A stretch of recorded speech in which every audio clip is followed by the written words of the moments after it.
Residency in Spain. It's a growing problem in the sense that things have changed, um, but not in a useful way. See, the problem in Spain is you've got several ways to become a resident. Be employed, and then you need your work contracts, etc. Declare your pension, etc. And they're trying to get everyone to transfer their social security and welfare, if you're from the UK, to Spain, so they can get all that money. And then the other option, student, but I'm not even sure how that you can get that through on a residency. And the final one is the one I am, which is basically I work from home in Spain, but there's another one, autonomo, self-employment.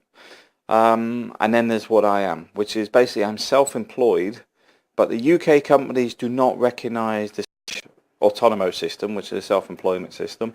So it has to go via a company in the UK, or say you work for a company in the UK, but you live here. It's the same issue.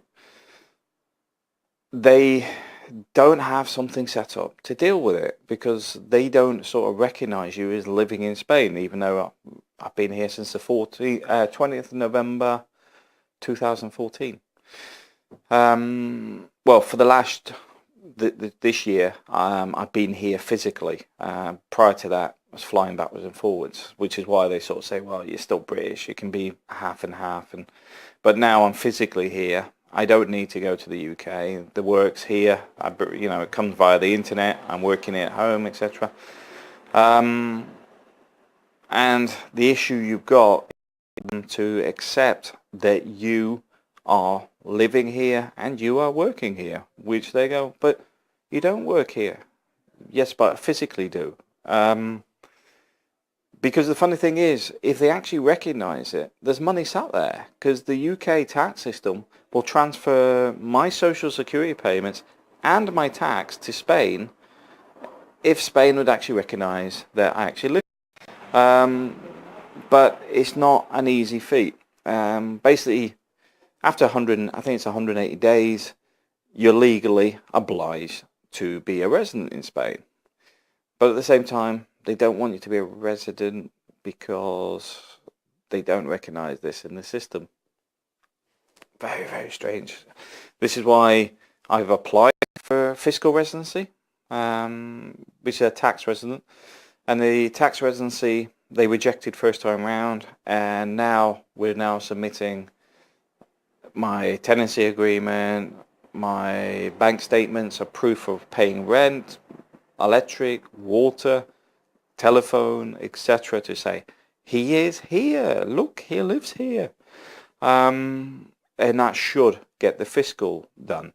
Once that is done, they then apply for the tax and national insurance contributions to come to Spain.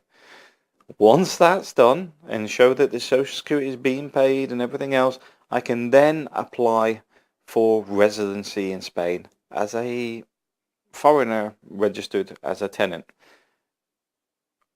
It takes 5 minutes, doesn't it? No, you've got, it's a headache. It is a headache. But at the same time, a lot of the stuff I'm doing, a lot of people have not done. So this is sort of like, okay, what do you need? We need to do this. Okay, so we do this. Okay. And it's like backwards and forwards, backwards and forwards.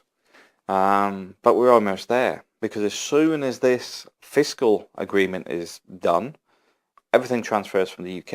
I can show tax for the last year. I can show social security payments for the last year. I can go into the foreigner's office here to get my residency and go, here you go. I've been paying into the Spanish system. I have regular income. I have way more than you need. Accept it. And they should. They should just say, okay, fair enough. But some people have been rejected for very strange things. You know, there's people that are pensioners here. They're going, oh, well, your pension isn't enough. And they're going, but I've been here 10 years already. So very, very odd things going on. That's why there's a problem with local agreements. I think there needs to be more centralised control over this, because it does seem some people don't have any idea I think part of the problem is they give the administration process to the local police, the policia local. These are the guys that do this traffic crossings and all that sort of stuff. They're not administrators. I don't think they understand the regulations and laws properly, especially if you start quoting EU law that can override the Spanish law because of things like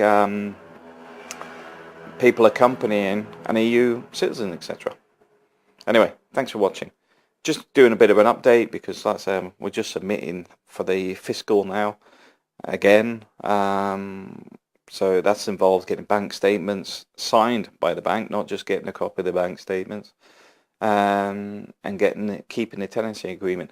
This is some key things if you are looking at living here. Get yourself a folder. Every time you get a document, keep it in the folder.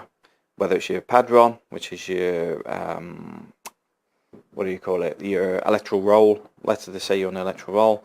Whether it's your NIE, whether it's your social security number and bit of paper that say you're registered with social security, extra passport photos, everything. Just keep it in a folder. One thing I recommend is getting probably 5-10 copies of your passport and keeping them as well for every member of your family. Because every time you do something, even with the school, you have to resubmit the paperwork. So every time I go there, I have to give them copies of my passport, give them copies of the NIE, give them copies of this. So you end up duplicating stuff so many times here.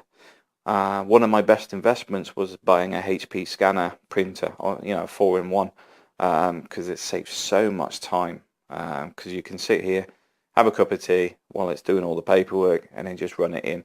Even if they don't want the copies, I take the copies anyway, because if it makes their job easier, they might be a bit favourable towards you. All right, thanks for watching.